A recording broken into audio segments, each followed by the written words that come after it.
السلام علیکم ورحمۃ اللہ وبرکاتہ۔ ناظرین، آج کی اس ویڈیو میں میں آپ کو کربلا کی جنگ کب، کیسے اور کیوں ہوئی، اس گھٹنا کے بارے میں تفصیل سے بتانے جا رہی ہوں۔ تو ناظرین سنیے۔ کربلا کی جنگ یعنی کربلا کی لڑائی موجودہ عراق میں کربلا شہر میں اسلامی کیلنڈر کے حساب سے 10 محرم 61 ہجری یعنی 10 اکتوبر 680 عیسوی میں ہوئی تھی۔ یہ لڑائی ہمارے آقا محمد صلی اللہ علیہ وسلم کے نواسے حضرت امام حسین ابن علی کے حامی یعنی سپورٹرز اور رشتہ داروں کے ایک چھوٹے گروپ کے اور امید ظالم حکمران یزید کی ایک بڑی فوج کے بیچ ہوئی تھی۔ اس لڑائی میں حضرت محمد صلی اللہ علیہ وسلم کے نواسے حضرت حسین رضی اللہ تعالی عنہ اور ان کے خاندان کے مرد حضرات اور ان کے ساتھی شہید ہو گئے تھے۔ کربلا کی لڑائی مانو اتہاس کی ایک بہت ہی ضروری گھٹنا ہے۔ یہ صرف ایک لڑائی نہیں بلکہ ہمارے زندگی کی سبھی پہلوؤں کی رہنما بھی ہے۔ اس لڑائی کی بنیاد تو حضرت محمد مصطفیٰ صلی اللہ علیہ وسلم کے وفات کے بعد رکھی جا چکی تھی۔ امام علی علیہ السلام کا خلیفہ بننا کچھ ناحق لوگوں کو پسند نہیں تھا، تو کئی لڑائیاں ہوئی۔ علی علیہ السلام کو شہید کر دیا گیا، تو ان کے بعد حضرت امام حسن ابن علیہ السلام خلیفہ بنے، ان کو بھی شہید کر دیا گیا۔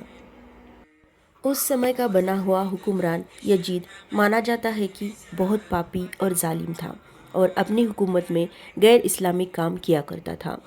عراق کے شہر کوفہ کے لوگوں نے حضرت امام حسین کو کئی خط لکھ کر کوفہ آنے کو کہا تاکہ وہ ان کے ہاتھوں میں بیعت کر کے انہیں اپنا خلیفہ بنائے، لیکن یزید چاہتا تھا کہ حسین اس کے ساتھ ہو جائے۔ وہ جانتا تھا اگر حسین اس کے ساتھ آ گئے تو سارا اسلام اس کی مٹھی میں ہوگا۔ لاکھ دباؤ کے بعد بھی امام حسین نے اس کی کسی بھی بات کو ماننے سے انکار کر دیا، تو یزید نے حسین کو روکنے کا منصوبہ بنایا۔ 4 مئی 680 میں امام حسین مدینے میں اپنا گھر چھوڑ کر شہر مکے پہنچے، جہاں ان کا حج کرنے کا ارادہ تھا، لیکن انہیں پتہ چلا کہ دشمن حاجیوں کے بھیس میں آ کر ان کا قتل کر سکتے ہیں۔ حسین یہ نہیں چاہتے تھے کہ کعبہ جیسے پاک جگہ پر خون بہے، اس لیے امام حسین نے حج کا ارادہ بدل دیا اور شہر کوفے کی اور چل دیے۔ راستے میں دشمنوں کی فوج انہیں گھیر کر کربلا لے آئی۔ امام حسین نے کربلا میں اپنے خیمے لگائے۔ یزید اپنے سرداروں کے ذریعے لگاتار امام حسین پر دباؤ بناتا گیا کہ حسین اس کی بات مان لے۔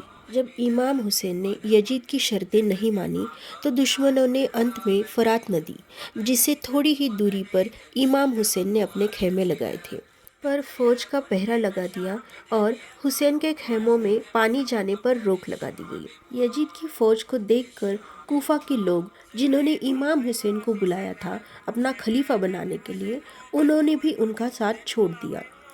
3 دن گزرنے کے بعد جب امام علیہ السلام کے خاندان کے بچے پیاس سے تڑپنے لگے تو حسین نے یزیدی فوج سے پانی مانگا، تو دشمنوں نے پانی دینے سے انکار کر دیا۔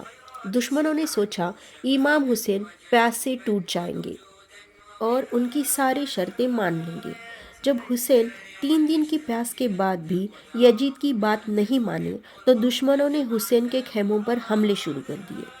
اس کے بعد امام حسین نے دشمنوں سے 1 رات کا سمے مانگا اور اس پوری رات امام حسین اور ان کے خاندان نے اللہ کی عبادت کی اور دعا مانگتے رہے کہ میرا خاندان، میرے دوست چاہے شہید ہو جائے لیکن اللہ کا دین اسلام جو نانا محمد صلی اللہ علیہ وسلم لے کر آئے تھے وہ بچا رہے۔ 10 اکتوبر 680 کو صبح نماز کے سمے سے ہی جنگ چھڑ گئی۔ جنگ تو کہنا ٹھیک نہ ہوگا کیونکہ ایک اور ہزاروں کی فوج تھی، دوسری طرف 72 اراکین یعنی ممبرز کا خاندان، اور ان میں کچھ مرد، لیکن مورخ یعنی اتہاس کار جنگ ہی لکھتے ہیں۔ ویسے امام حسین کے ساتھ کیول 75 یا 80 مرد تھے، جس میں 6 مہینے سے لے کر 13 سال تک کے بچے بھی شامل تھے۔ اسلام کی بنیاد بچانے میں کربلا میں 72 لوگ شہید ہو گئے، جن میں دشمنوں نے 6 مہینے کے بچے علی اصغر جو امام حسین کے بیٹے تھے، ان کے گلے پر 3 نوک والا تیر مارا۔ 13 سال کے بچے حضرت قاسم جو امام حسین کے بھتیجے تھے ان کو زندہ رہتے گھوڑوں کی ٹاپوں سے رون ڈلوایا، اور 7 سال 8 مہینے کے بچے اون محمد جو امام حسین کے بھانجے تھے ان کے سر پر تلوار سے وار کر شہید کر دیا تھا۔ تو دوستو، یہ تھا کربلا کی جنگ کا پورا واقعہ۔